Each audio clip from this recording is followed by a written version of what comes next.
अब बात बिहार की करेंगे। बिहार में रामनवमी से भड़की हिंसा की आग अभी तक बुझ नहीं पाई है। अब हिंसा की आग पर सियासी रोटियां सेकने का काम भी शुरू हो चुका है। बमबाजी के बीच हिंसा वाले नालंदा और सासाराम में अभी भी जबरदस्त तनाव है और यही कारण है कि सासाराम में धारा 144 लागू की गई है, तो बिहार शरीफ से अभी तक कर्फ्यू हटा नहीं है। सासाराम में हिंसा के 5वें दिन भी दंगाई मौके की फिराक में है कि दोबारा वहां पर हालात को बेकाबू किया जाए। दंगाइयों के मंसूबों पर नीतीश सरकार नियंत्रण क्यों नहीं पा रही है? आखिर अभी तक दोनों शहरों में जो तनाव की स्थिति है वो क्यों है और क्यों तनाव की आग में ये शहर जल रहे हैं, समझने के लिए हमारी ये रिपोर्ट देखिए आप।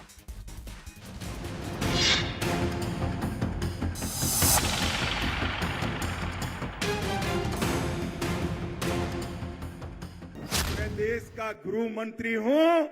बिहार की कानून और व्यवस्था भी ये देश का एक हिस्सा है। आप नहीं संभाल सकते, इसलिए हम चिंता कर रहे हैं। आप जरा सोचिए, लॉ एंड ऑर्डर कहीं बिगड़ा है? आप तो पूरे तौर पर देख लिए, ये चीज लॉ एंड ऑर्डर से रिलेटेड तो बदमाशी करना है ना, ये आपस का झगड़ा करना, ये साधारण बात नहीं ना, ये तो कुछ भी गड़बड़ किया है। ये दंगा करने वालों को उल्टा लटका कर सीधा करने का काम ये भारतीय जनता पार्टी करेगी। अरे फर्जी आरोप लगाने वाला भाजपा है। कह दिया कि 144 लागू है सासाराम में। कलेजा में दम नहीं हुआ कार्यक्रम करने का। कह दिया कि हमारे कार्यकर्ता पर बम चला है। हमने कहा कि वंश गोत्र जाति नाम बताओ। न्याय के लिए तो अंत में गवर्नर से बात करनी ही पड़ेगी। गवर्नर से बात करनी पड़ेगी और मुख्यमंत्री ने को गलत ये दुष्प्रचार करा रहे हैं। होम डिपार्टमेंट बिहार सरकार से भी रिपोर्ट मांगी है। 30 मार्च से शुरू हुई हिंसा अभी थमी नहीं है। हिंसा के 5वें दिन भी हालात सामान्य नहीं है।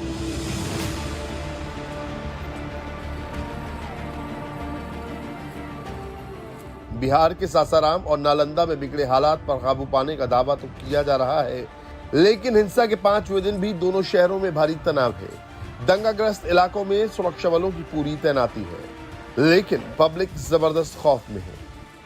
हर तरफ सन्नाटा पसरा है और इस सन्नाटे में केवल पुलिस की गाड़ियों के सायरन ही सुनाई दे रहे हैं। सासाराम में 30 मार्च को रामनवमी के जुलूस पर पथराव से हिंसा भड़की और देखते देखते गोलियां चलने लगी, बम फूटने लगे। अगले दिन 31 मार्च को सासाराम में शांति रही, लेकिन बिहार शरीफ में हालात बिगड़ गए। बिहार शरीफ में रामनवमी के जुलूस पर पथराव के बाद फायरिंग और बमबाजी के बीच जमकर आगजनी हुई। घरों में आग लगाई गई, दुकानें फूंक दी गईं, कई गाड़ियों को जलाकर राख कर दिया गया। 1 अप्रैल को दोनों शहरों में फिर हिंसा भड़की। बिहार शरीफ में दंगाई फिर आमने सामने आ गए और 12 राउंड गोलियां चली। गोलीबारी में एक शख्स की जान भी चली गई। इधर सासाराम भी 1 अप्रैल को फिर बमबाजी की चपेट में आ गया। बम धमाके में करीब आधा दर्जन लोग घायल हो गए। 4 दिनों के बाद आज फिर सासाराम में बमबाजी से एक बार तनाव बढ़ गया है। 30 मार्च को सासाराम में जबरदस्त हिंसा हुई थी और 2 दिन बाद 1 अप्रैल को जबरदस्त बमबाजी हुई और आज हुई बमबाजी से एक बार फिर दहशत फैल गई। सासाराम के मोची टोला में आज सुबह करीब 5 बजे एक घर पर बम फेंका गया। हालांकि इस बमबारी से कोई नुकसान तो नहीं हुआ, लेकिन धमाके की आवाज से लोग खौफ में आ गए। प्रशासन ने तत्काल इलाके में सुरक्षा बढ़ा दी और सुरक्षा बलों ने फ्लैग मार्च किया। आज हुए बम धमाके से साफ है कि उपद्रवियों की मंशा सासाराम को शांत नहीं होने देना है। घर के दीवार पर बम फेंककर इलाके में एक बार फिर दंगाइयों ने खौफ पैदा कर दिया। और ये सासाराम का मोची टोला का छेदीराम गली इलाका है और आप यहां पर देखें कि दीवार पर एक जो है आपको निशान, बड़ा सा निशान दिखाई देगा। दरअसल यहां के स्थानीय निवासियों का कहना है, उनका दावा है कि सुबह तकरीबन 4:50 के आसपास यहां पर दीवार पे बम मारा गया है किसी की द्वारा। फिलहाल आप तस्वीरें देखें कि कितना बड़ा जो है ये निशान है। हालांकि गनीमत की बात ये रही कि किसी तरीके का कोई नुकसान जो है वो नहीं हुआ जानमाल का। हमारे साथ कुछ स्थानीय लोग भी हैं, उनसे भी हम बात कर लेते हैं। सबसे पहले तो उन्हीं से बात करते हैं जिनका घर है। क्या नाम है भाई साहब आपका? मोहम्मद सनोवर राइन। ये बताइए सनोवर साहब कि ये कैसे पड़ा ये पूरा निशान? निशान सर बम फेंकने ही से ना पड़ा निशान। हाँ। बम बहुत विस्फोटक था, बहुत काफी तेज आवाज में था। हाँ। हाँ। और सब लोग हम लोग डर गए थे वहाँ पर, पूरा घर के लोग। हाँ। और उसके बाद घटना जब हुआ तो हम लोग बाहर निकल कर आए। हाँ। हाँ, तो यहाँ प्रशासन भी थे बाहर में। हाँ। उन लोग भी देखे हैं। हाँ। साक्ष्य दिए हैं। हाँ। बस समझना। अच्छा, तो ये आप ही का घर है जहाँ पर बम मारा है? जी हाँ, हमारा ही घर है। अच्छा, कितना बड़ा धमाका था? बहुत तेज धमाका था, आवाज हम लोग सुने, अब धमाका उसको तो देखे नहीं है। हाँ। हाँ, धमाका बहुत काफी तेज था। हाँ। कितने बजे की बात है ये? 4:52 पर।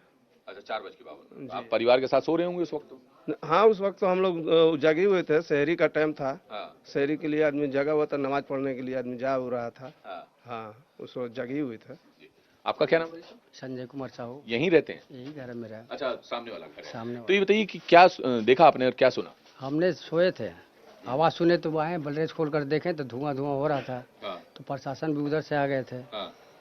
यही हाँ। देखने के बाद उधर ऊपर वाला दिखाई नहीं दे रहा था, काला वाला, नीचे वाला दिखाई दे रहा था। उस टाइम अंधेरा था थोड़ा। हाँ।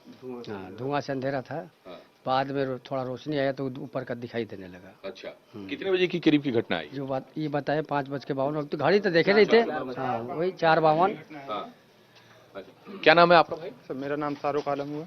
कहाँ रहते हैं आप? मेरा घर यहीं आसपास में है। अच्छा, पास में ही है। क्या देखा आपने, क्या सुना? सर देखा मैंने कुछ नहीं, तकरीबन हम लोग 4:52 पे सोए हुए थे, सब कोई घर, पूरा मोहल्ला सन्नाटा था। हाँ। सब कोई सोया हुआ था। उस वक्त शहरी का वक्त हो रहा था, नमाज का वक्त हो रहा था। उसी वक्त अचानक से एक विस्फोटक आवाज आया। हाँ। जिससे हम सारे मोहल्ले वाले सहम गए। हाँ। हाँ। जी, जी। सारे मोहल्ले वाले सहम गए। हाँ। और उसके बाद जब हम लोग आए तो यहाँ प्रशासन दी हुई है, यहाँ से 10 कदम आप जाइएगा तो यहाँ पर प्रशासन दी हुई है। लेकिन प्रशासन जिस वक्त हम लोग आए उस वक्त देख रहे हैं कि कोई जूता पहन रहा है, कोई मोजा पहन रहा है। ठीक ना, तो इसमें प्रशासन की लापरवाही भी कही जा सकती है। दंगा भड़काने के तीसरे दिन 1 अप्रैल को सासाराम के शेरपुर इलाके में बम धमाका हुआ था, जिसमें 6 लोग घायल हो गए हैं। घायलों का इलाज वाराणसी के BHU में चल रहा है। पुलिस का कहना है कि ये धमाका बम बनाते वक्त हुआ है। इस वक्त हम बिहार के रोहतास जिले के सासाराम इलाके में मौजूद हैं और ये सासाराम का शेरगंज इलाका है, जहां पर शनिवार देर रात तकरीबन 8:30 बजे पुलिस को ब्लास्ट होने की सूचना मिली। ब्लास्ट की खबर मिलते ही आनन फानन में पुलिस मौके पर पहुंची तो तस्वीर देखकर जो बिहार पुलिस है वो भी हैरान रह गई। दरअसल ये वो घर है जहां पर ब्लास्ट हुआ और ब्लास्ट होने के चलते जो 6 लोग हैं वो गंभीर रूप से घायल हुए, जिनका इलाज BHU में चल रहा है। फिलहाल आप तस्वीरें देखिए कि इस तस्वीर को देखकर आप अंदाजा लगा सकते हैं कि ब्लास्ट जो है कितना भयंकर था, कितना बड़ा था। आप देखिए कि यहां पर जो बड़ी बड़ी दीवारें थी, मोटी मोटी दीवारें बनी हुई थी, वो तक जो है ढह गई, यानी कि पूरा घर जो है वो मलबे में तब्दील हो गया।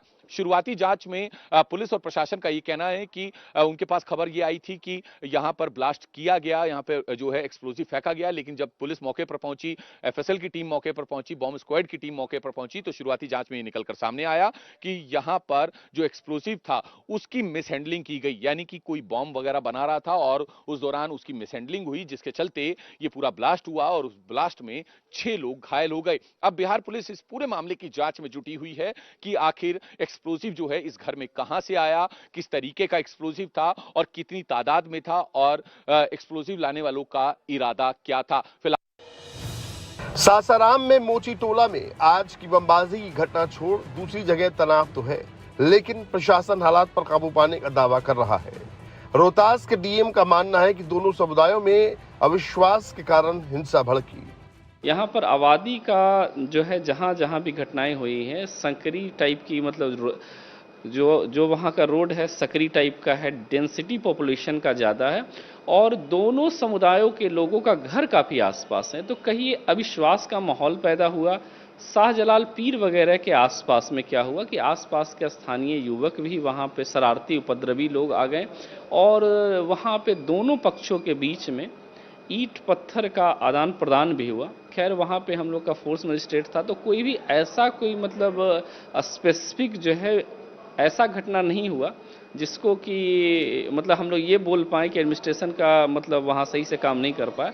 लेकिन हाँ, उसके बाद काफ़ी अफवाहें फैली। हम लोगों ने फिर एहतियात के रूप में जो है इंटरनेट को भी जो है रोका और उसके बाद से स्थिति सामान्य है। निजी जो मकान है जी, निजी मकान के चारदीवारी के हाथे में एक झोपड़ीनुमा स्ट्रक्चर के अंदर ये ब्लास्ट बताया जा रहा है और ये मिस हैंडलिंग ऑफ एक्सप्लोसिव का मैटर है। फैसिलिटी में जस्ट अभी वहाँ पे भी फैसिलिटी में जांच भी कर रही है, बम डिस्पोजल स्क्वाड भी हमारा लगा हुआ है। अभी ये कहना बहुत प्रीमैच्योर्ड होगा कि उस जगह को स्पेसिफिकली किस पर्पस के लिए यूज किया जा रहा था। अभी हम यही कह सकते हैं कि वहाँ पे एक जो है ब्लास्ट हुआ है, एक्सप्लोसिव का एक वहाँ पे मिस हैंडलिंग से एक ब्लास्ट हुआ है, इतना ही अभी कहा जा सकता है। समय के साथ चीजें क्लियर हो जाएंगी। शुरुआती जांच में ये भी तो क्लियर हो गया होगा ना कि अगर वो मिसहैंडलिंग की वजह से ब्लास्ट नहीं होता तो कहीं ना कहीं जो लोग हैं दूसरी कम्युनिटी के हों या जो सासाराम के आम जन हैं वो टारगेट किए जा सकते थे।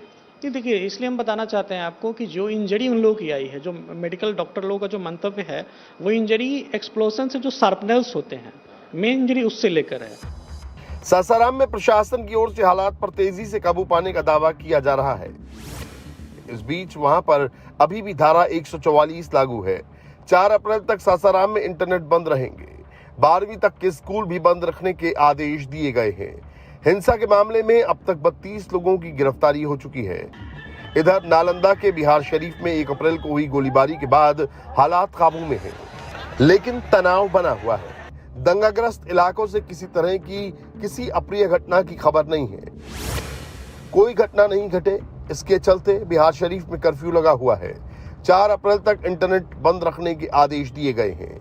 फिलहाल स्कूल कॉलेज भी पूरी तरह बंद हैं। हिंसा को लेकर कार्रवाई करते हुए अब तक 77 लोग गिरफ्तार किए गए हैं। जो पक्ष ज्यादा विक्टिम रहा उसी पक्ष को और फंसाया भी जा रहा है।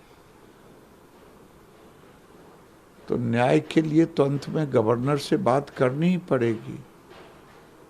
गवर्नर से बात करनी पड़ेगी और मुख्यमंत्री ने को गलत ये दुष्प्रचार करा रहे हैं। होम डिपार्टमेंट बिहार सरकार से भी रिपोर्ट मांगी है। नीतीश बहुत सीख रहे हैं, यूपी के बदले बंगाल से सीख रहे हैं। जो बंगाल में हो रहा है तुष्टीकरण, वही तुष्टीकरण नीतीश बाबू बिहार में कर रहे हैं। आपको कल भी मैंने कहा कि इनके नाक के नीचे इस्लामिक स्टेट का खाका खींचते रहा, पीएफआई अपना काम करते रहा। पीएफआई पर बैन होने के बाद भी बिहार में, उत्तर बिहार में उसके काम चल ही रहे थे विस्तार के। कहाँ चलता है? जब संरक्षण होगा तभी तो चलता है।